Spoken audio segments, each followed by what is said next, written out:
Here with Syracuse senior hurdler Freddie Crittenden, third, Hey. just off setting a school record in the 110 hurdles this past weekend in Miami. So, Freddie, what's I think a lot of people probably don't realize is that how many times have you been outside practicing before the Miami meet? Before Miami, none.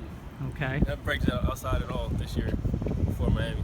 So you had the one meet down in Florida previous, so that's your only time really going the full 110 hurdles in preparation, no, or we went to Gainesville. okay. So I had one meet out there over the 110s, at one heat of 110s, and then the second meet in Miami over the 110s.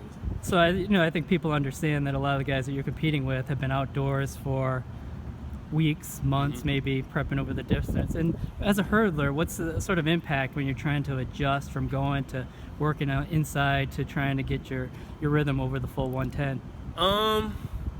I think it's sort of like a myth, like it's kind of just a mentality, like you really don't need to, especially in practice, you don't need to go over 110 hurdles to be in shape to run 110 hurdles. Like there's other workouts you can do to get you in condition and get your fitness level high enough to be able to perform the 110 hurdles. We do a lot of the 200s, 150s, tempo work. We do a lot of that to kind of get us conditioned for it.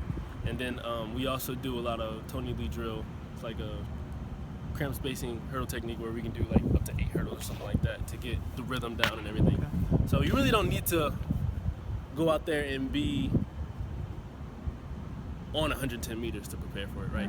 But a lot of people don't understand that, and it definitely trips some people up. Some people think like, oh, I can't run fast unless I'm down south, or I can't run fast unless I'm outside in the weather and the heat, But that's certainly a mental block that you have to be able to get through and like train yourself to think like, as long as I put in the work, as long as I do everything I have to do, I can perform just like anybody else. And that's kind of where I am now.